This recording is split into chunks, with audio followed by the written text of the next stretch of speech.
Oh, it's so great to be here in Houston. You guys have a generous spirit in this town. They let me out of California a few days ago. The only thing I brought was a smile and maybe a little weather. I've been getting credit for this. But anyway, beautiful day in the neighborhood for sure. Would you say with me, I like giving? All right, now turn to your neighbor and say, yes, you do. Okay. Well, we're going to have a little fun today.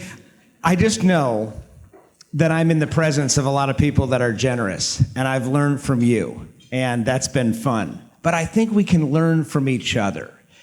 And so today I hope a little inspiration, a little challenge, and I want to share with you 7 practical ways of living a generous life. And so before we start all this, I'm going to ask us to take 1 minute and do a little gratitude exercise. In the words of Mr. Rogers, I'll watch my watch so you don't have to watch yours. But the whole idea is, I believe when we write down 3 things that we're grateful for every day, and they change every day, it begins to help us realize that gratitude is really what sets the table. It's really the footing that the generous life lives on. So we'll do this 1 minute exercise. 3 things you're grateful for, starting right now.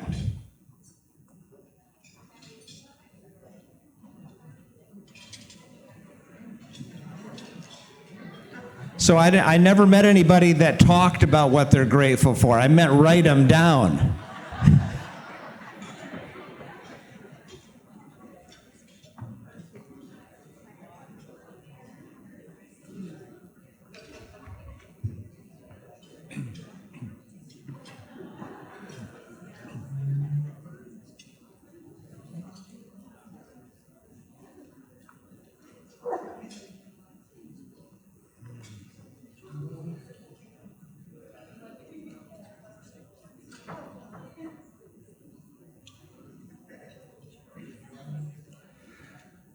All right. Well, I want to take you back. It's 1980. So I'm going to take you back. It's 1980. I was the oldest of 3. My mom walked in and showed me a little grainy black and white picture, and she explained that we thought as a family she was going to have a baby in 2 weeks. This picture showed us that she was going to have 2 babies, so we went from 3 to 5. And what was significant about that is our house was really tipped upside down, and within months I had acquired this new profession, if you will, diaper changing, and I didn't really like it. So I was trying to find ways to escape our house, and I would tag along with my grandpa, who had a commercial bakery, but then he had a test kitchen next to his office. And so on Saturday morning, he'd make these 16 special loaves of bread, and they would go into the trunk of the car, and we'd go through the city, and he would stop with a few loaves of bread, and he would be with a widow that he met in the community or at his church, and he would squeeze those fresh loaves of bread in her face. Can you smell that? Just like you can smell the fresh bread yet. And then he would just sit there and affirm her, and he would be generous with his words. And he was beginning to model something for me. And then the next stop, it was a few more loaves of bread, and this time a letter of recommendation. And he described that, hey, I'm just trying to help somebody else get to where they need to go. Being generous with influence. And then another way, he would bring sometimes a couple loaves of bread and then a white envelope. And he'd explain that there was a financial need. And he said, I can do something, I'm going to do it. And throughout the morning, as I was 10, 11, 12 years old and tagging along with him, I began to see the generous life. Now, what we've learned today with our work in education is that kids between 9 and 11, they move from concrete to abstract learning. That's where they first establish their morals, values, and worldview. So what better than to teach them the generous life early? But Grandpa would just continue to model the generous life, much more modeling than telling. And yes, that's a picture of me. I should have got some Smucker's royalties for that. That could have helped me with college, but it didn't do it. We never turned that one in.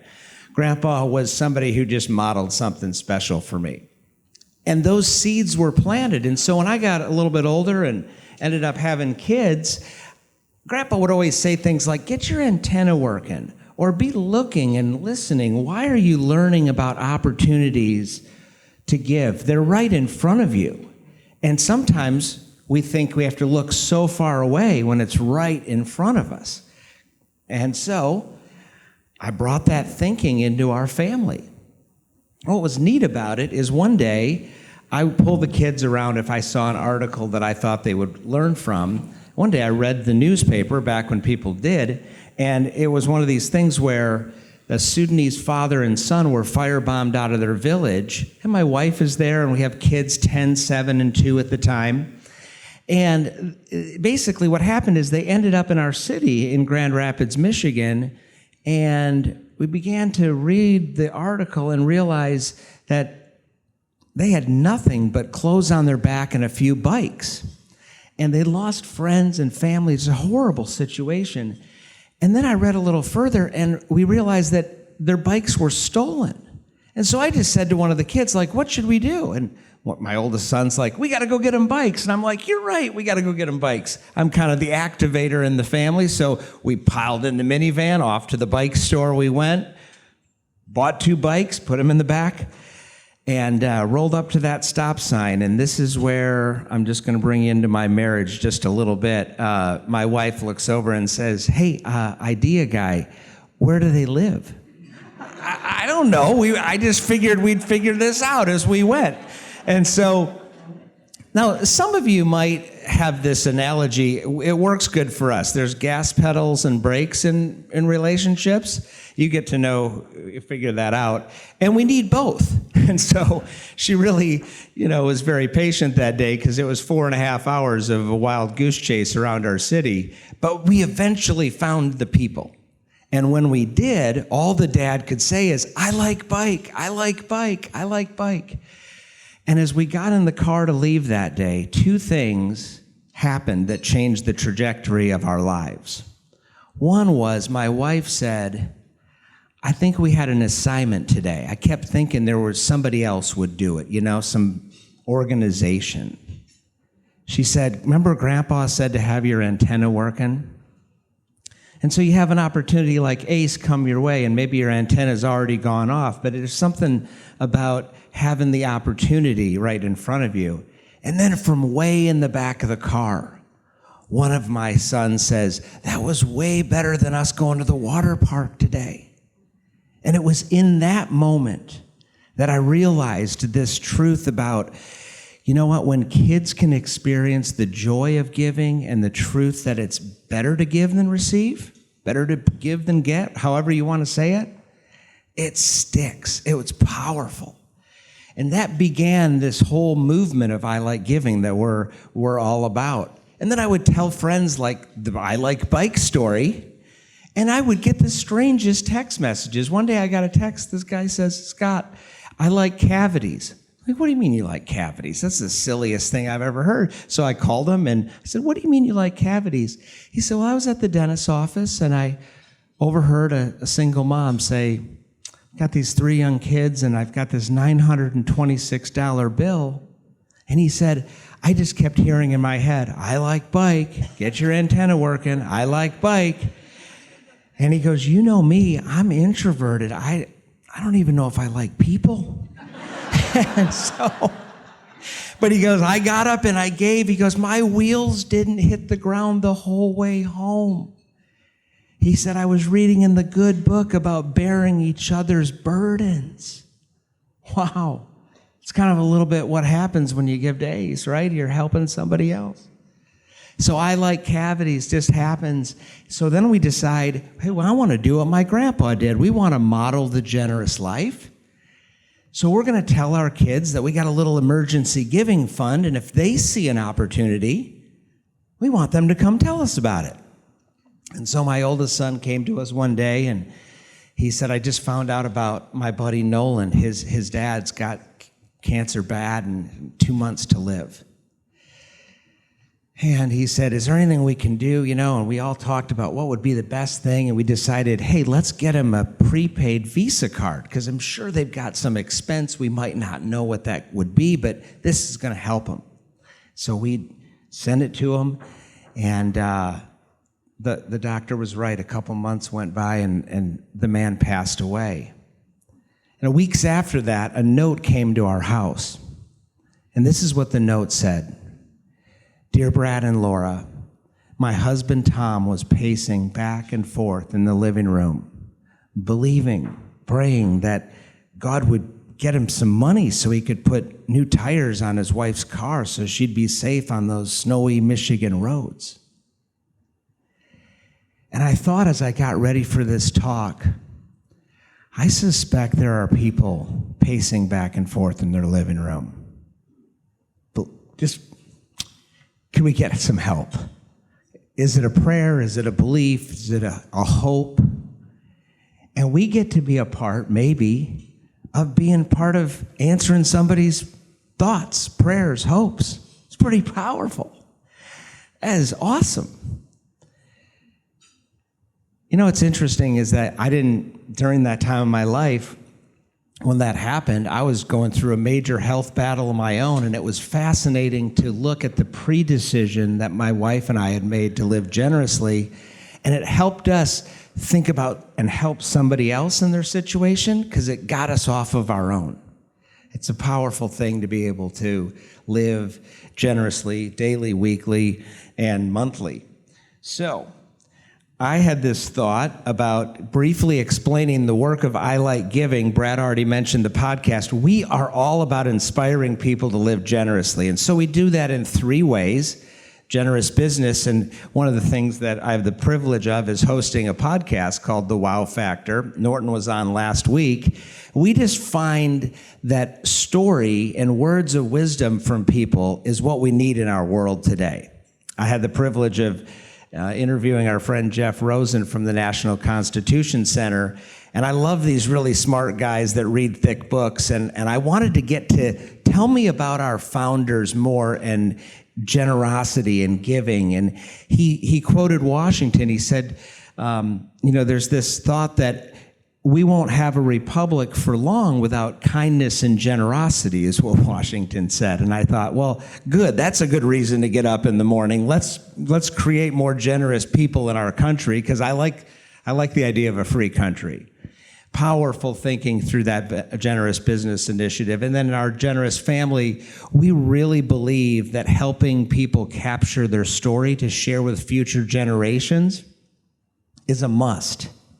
And so, would you do me a favor? Can I give you a challenge? Please talk to your kids about where you give and why. I didn't say the amount, but I think it's very powerful for them to know why you give to ACE and where. Because my grandpa held up a big sheet of paper one time and showed me all the places he gave. And you know what that does? It helps you understand the heart of a person. Because I believe this idea that where your gift is or your treasure is, your heart is. So what a way to understand. It sounds a little crass, but if you don't share your story, you'll bury your story. And it's really powerful. A lot of people often think their kids know. They don't really know. So take the time to do that. And then our Generous Classroom Initiative, which we're so excited about, really training the next generation of givers, and we get to do this in Houston, first time ever with ACE, because we have a donor overlap where we're going to be in some ACE schools training these next generation of kids to be generous, to make them like you, quite frankly. So that's kind of what the work that we do at I Like Giving. So what I wanted to say to you next was that when I have people ask me, well, how do I know it's a good giving opportunity? I've learned that it's often the power of one question. And it could be maybe a follow-up question. And sometimes it's for big giving, and sometimes it's for simple giving. But one day I was reading about widows and orphans, and I thought, God, that's an interesting thing. My grandparents are gone. Where would I find a widow? So light bulb went off. Next time I get my hair cut, I'm going to ask Carol. And so, you know how you get a haircut and they tip you upside down kind of in that, you know, and you're back there washing your hair. And I sat up and I said, where do I get a widow? It came out a little funny. And she said, you know what? I got the perfect person. She's 88 years old.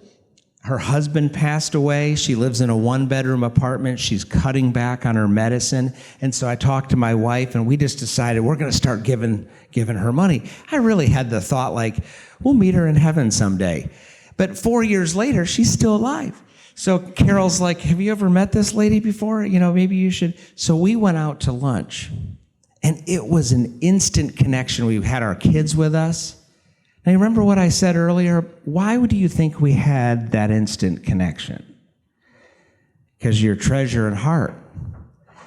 There's something about being able to meet the people that you help give. That's why I think when Shelley's calling you at 8 in the morning or emailing you at 2 to go to a school on a tour, it's a good idea.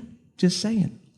So anyway, I end up getting more time with Evelyn, and I realize now she's 97 years old. And what's fun about Evelyn is she's super spunky, and a publisher had come to me and they said, you should write a book. And I said, no. And I see the kids left the building, which is good. I said, no, I cheated in high school English. I'm not your guy. And they said, oh, no, we can help people like you, which made me wonder about all those other authors, you know, like I wonder if they did the same thing. So anyway, I wrote this book, I Like Giving, which is 44 short stories, and I'm going to read you one line from Evelyn's story on page here. And this is what Evelyn says. Standing there on my front porch, I was dumbfounded. Who are these strangers? Where did this gift come from? Tears began to run down my cheeks, and I felt deeply grateful. And at that moment, I knew what I needed to do. You see, money is like a river. It's meant to keep on moving. I thought, what a powerful statement about being generous. Keep it moving. We found out from the money that we were giving Evelyn, she was giving to other people. And so what a thought, what a picture. And I think it goes beyond just money, keeping it moving, being generous with our words, being generous with our thoughts and our time and our influence. Well, I brought a short video of Evelyn's life, and I want to introduce you to her right now.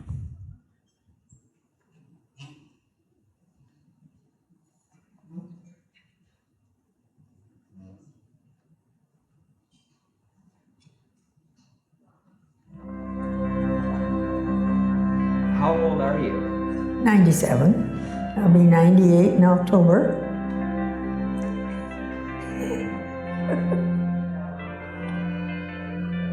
I live in a retirement community. And we used to have a bus here to take people to the grocery store twice a week. And they gave that bus up, I don't know why.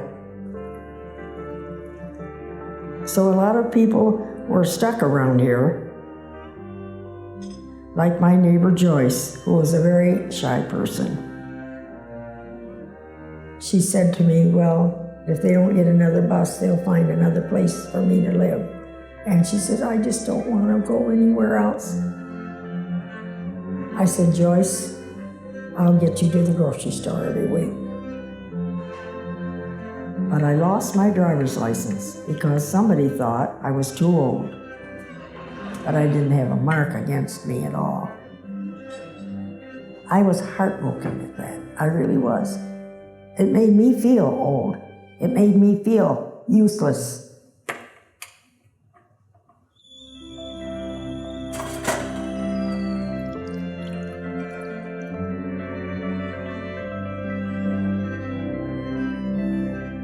I am a good driver. I really am. I'm not fearful when I drive, but I'm very careful. You don't know that? No. Drag race a lot?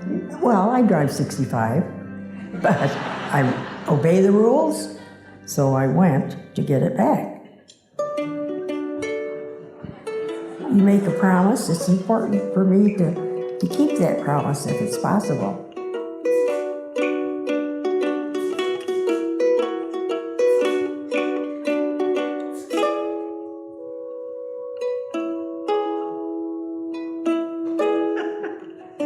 And I passed it.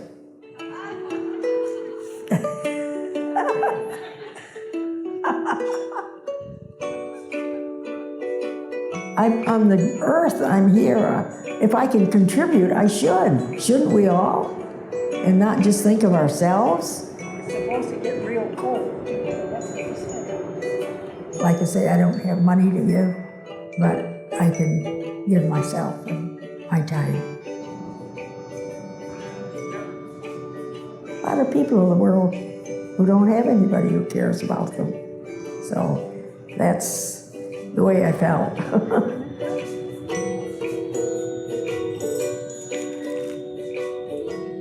We're asked to love our neighbor, be a friend. That will give you joy.